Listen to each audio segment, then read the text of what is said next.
নমস্কার। আমাদের আজকের গল্প অচেনা দ্বীপের নীরবতা। সমুদ্রের যে রং আমরা তীর থেকে দেখি, সেই রংটা আসলে পুরো সত্যি না।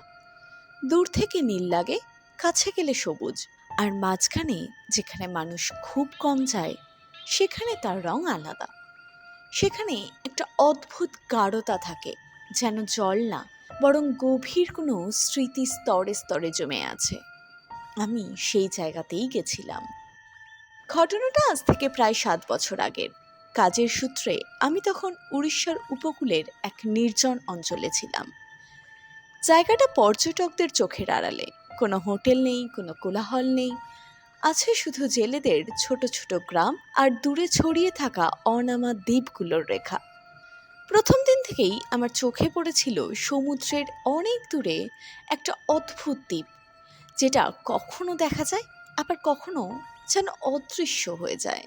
আমি ভেবেছিলাম এটা হয়তো আলো ছায়ার খেলা, কিন্তু তৃতীয় দিনের বিকেলে যখন সূর্য ডোবার আগে শেষ আলোটা জলের ওপর পড়েছিল, আমি স্পষ্ট দেখলাম দ্বীপটা সেখানে আছে। আর অন্যগুলোর মতন সেটা নয়। তার চারপাশে জলটা যেন একটু বেশি স্থির, ঢেউগুলো যেন সেখানে গিয়ে থেমে যায়। আমি পাশেই বসে থাকা এক জেলেকে জিজ্ঞাসা করেছিলাম। ওই দ্বীপটার নাম কি? লোকটা প্রথমে উত্তর দেয়নি। সে শুধু তাকিয়েছিল, তারপর খুব নিচু গলায় বলেছিল, নাম থাকলে তো মানুষই যেত। আমি একটু হেসে বললাম। মানে? সে বলেছিল, যারা গেছে তারা আর ফেরেনি, তাই নাম রাখার কোনো দরকার পড়েনি। এই ধরনের উত্তর আমি আগেও শুনেছি। গ্রামগঞ্জে এমন ছড়ানো অনেক গল্প থাকে। এমন গল্প ছড়ানো গ্রামগঞ্জে অস্বাভাবিক কিছু না, কিন্তু লোকটার চোখের ভঙ্গিটা আমার মনে রয়ে গেল। সেখানে ভয় ছিল না, বরং ছিল এক ধরনের নিশ্চুপ স্বীকারোক্তি, যেন সে জানে কিন্তু কিছু বলতে চায় না। সেই রাতেই আমার কৌতূহল ভয়কে ছাপিয়ে গেল। পরদিন খুব ভোরে আমি একটা ছোট্ট নৌকা ভাড়া করলাম। মাঝিটা রাজি হয়েছিল, কিন্তু শর্ত দিয়েছিল সে দ্বীপে নামবে না, আমি একাই নামবো, সে দূরে থাকবে। আমি রাজি হয়ে গেলাম। ভোরের সমুদ্র শান্ত থাকে, জল প্রায় আয়নার মতো, আর আকাশের রং ধীরে ধীরে বদলায়। আমরা যখন মাঝ সমুদ্রে পৌঁছালাম তখন সূর্য উঠেছে, কিন্তু আলোটা এখনো নরম। দূরের দ্বীপটা ধীরে ধীরে বড় হতে লাগলো। আমি লক্ষ্য করলাম জল তার চারপাশে যেন অদ্ভুতভাবে স্থির। নৌকোর নিচে ঢেউ আছে, কিন্তু দ্বীপের কাছে এসে সেগুলো যেন চাপা পড়ে যাচ্ছে। মাঝি তখন থেকেই চুপ, তার মুখে একটা অস্বস্তির ছাপ স্পষ্ট। আমরা যখন একেবারে কাছে পৌঁছালাম সে নৌকো থামিয়ে বলল। এর বেশি যাবো ক্লা। আমি কিছু বললাম না, নেমে পড়লাম। দ্বীপে পা রাখার সঙ্গে সঙ্গেই একটা অদ্ভুত অনুভূতি হলো, যেন শব্দগুলো কোথাও আটকে যাচ্ছে। সমুদ্রের ঢেউ আছে, বাতাস বইছে, কিন্তু তার কোনো স্পষ্ট শব্দ নেই। সবকিছুই যেন স্তব্ধ, অথচ চলমান। বালিটা অস্বাভাবিক ঠান্ডা। আমি হাঁটতে শুরু করলাম। চারপাশে কোনো গাছপালা নেই, শুধু কিছু শুকনো ডাল, ভাঙা কাঠ, আর ছড়িয়ে থাকা কিছু অজানা জিনিস, যেন অনেক দিন ধরেই এখানে কিছু পড়ে আছে, কিন্তু কেউ ছুঁয়েও দেখেনি। কিছু দূর এগোতেই আমি প্রথম জিনিসটা লক্ষ্য করলাম, পায়ের ছাপ। একটা না, অনেকগুলো। সবগুলো একই দিকে গেছে, দ্বীপের ভেতরের দিকে। আমি স্বাভাবিকভাবেই ধরে নিলাম আমার আগে কেউ এসেছে, কিন্তু একটু পরে বুঝলাম এখানে অদ্ভুত একটা ব্যাপার আছে। যাওয়ার পায়ের ছাপ তো আছে, কিন্তু ফিরে আসার কোনো ছাপ নেই। আমি এগোতে থাকলাম। দ্বীপটা বাইরে থেকে যত ছোট লাগছিল, ভেতরে ততটাই বিস্তৃত, যেন জায়গাটা নিজের ভেতরেই ছড়িয়ে আছে। কিছু দূর পর পর মাটি একটু উঁচু নিচু, কোথাও কোথাও ফাটল, আবার কোথাও অদ্ভুত গোলাকার দাগ, যেন কেউ বা কিছু অনেকক্ষণ ধরে একই জায়গায় দাঁড়িয়েছিল। হঠাৎই আমার মনে হলো আমি একা নই। এই অনুভূতিটা খুব স্পষ্ট, কিন্তু কোনো শব্দ নেই, কোনো ছায়া নেই, শুধু একটা উপস্থিতি, যা চোখে ধরা পড়ে না, কিন্তু অনুভব করা যায়। আমি থামলাম, চারপাশে তাকালাম। কেউ নেই, তবুও মনে হচ্ছিল কেউ আমাকে লক্ষ্য করছে। আমি আরও ভেতরে গেলাম। দ্বীপের মাঝামাঝি একটা জায়গায় এসে দেখি মাটির রং আলাদা, একটু গাঢ়, আর তার উপর ছড়িয়ে আছে অসংখ্য পায়ের ছাপ, একটার ওপর আরেকটা, যেন বহু মানুষ এখানে এসে দাঁড়িয়েছে, কিন্তু কেউ নড়েনি। আমি নিচু হয়ে দেখছিলাম। ঠিক তখনই আমার শরীরটা কেঁপে উঠল, কারণ বুঝতে পারলাম এই পায়ের ছাপগুলো শুধু মানুষের না। কিছু ছাপ এমন যার আকার ঠিক বোঝা যায় না, কখনো লম্বা, কখনো বেঁকে যাওয়া, আবার কোনোটা অসম্পূর্ণ, যেন হাঁটার জন্য তৈরি না, তবুও এগিয়েছে। আমার গলা শুকিয়ে গেল। ঠিক তখনই কোনো শব্দ ছাড়াই আমার সামনে মাটির ওপর একটা নতুন ছাপ পড়ল। আমি স্থির হয়ে গেলাম।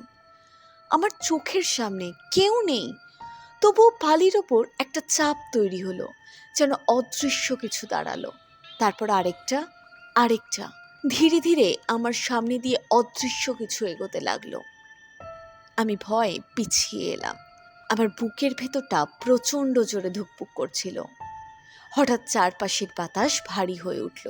আমি বুঝতে পারলাম ওরা শুধু হাঁটছে না, আমাকে ঘিরে ফেলেছে।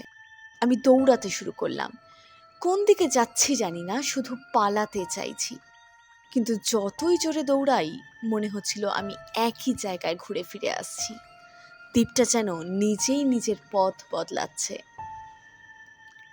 এক সময় সামনে সমুদ্র দেখা গেল। আমি দৌড়ে তীরের দিকে গেলাম। নৌকা আছে মাঝি দাঁড়িয়ে। আমি হাঁপাতে হাঁপাতে চিৎকার করলাম। চলো, এক্ষুনি চলো। সে আমার দিকে তাকালো। তার চোখে একটা অদ্ভুত শূন্যতা। সে বলল, আপনি একাই তো এসেছিলেন। আমি কিছু বলার আগেই পেছন থেকে একটা চাপা শব্দ এলো, যেন অনেকগুলো পা একসাথে বালির ওপর পড়ছে। আমি ঘুরে তাকালাম, কেউ নেই, তবুও বালির ওপর অসংখ্য নতুন পায়ের ছাপ তৈরি হচ্ছে, আমার দিকে এগিয়ে আসছে। আমি আর কিচ্ছু ভাবিনি, লাফ দিয়ে নৌকায় উঠলাম। মাঝিও আর কিছু বলেনি, সে তাড়াতাড়ি নৌকো ঘুরিয়ে দিল। আমরা দূরে সরে আসতে লাগলাম। একবার পিছন ফিরে তাকালাম আমি। দ্বীপটা স্থির, শূন্য, কিচ্ছু নেই। তীরে ফিরে আসার পর আমি কাউকে আর কিচ্ছু বলিনি, কেউ জিজ্ঞাসাও করেনি। সব কিছুই যেন স্বাভাবিক হয়ে গেল।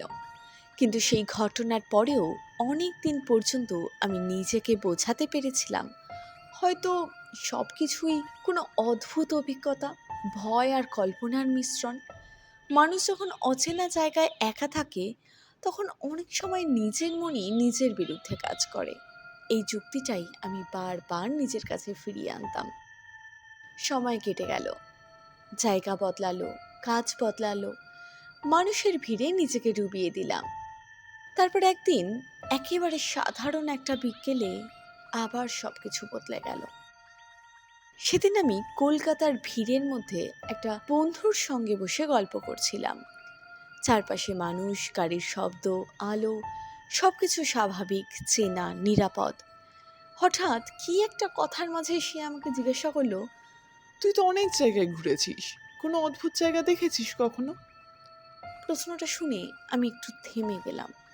তারপর না ভেবেই বলে ফেললাম, একটা দ্বীপ ছিল যেখানে গেলে কেউ আর ফেরে না। আমি অবাক হলাম। আমি তো এই কথাটা কোনোদিন কাউকে বলিনি, তবুও এত সহজে আমার মুখ দিয়ে বেরিয়ে এলো।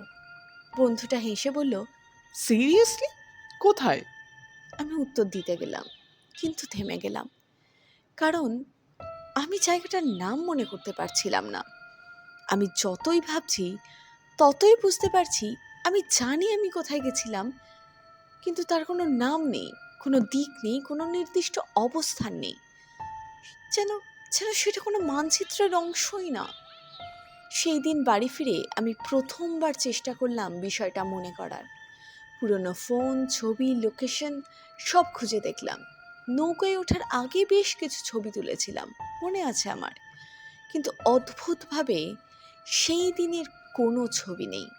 আগের দিনের আছে, পরের দিনের আছে, কিন্তু যেই দিন আমি দ্বীপে গেছিলাম সেই দিনের সব ফাঁকা।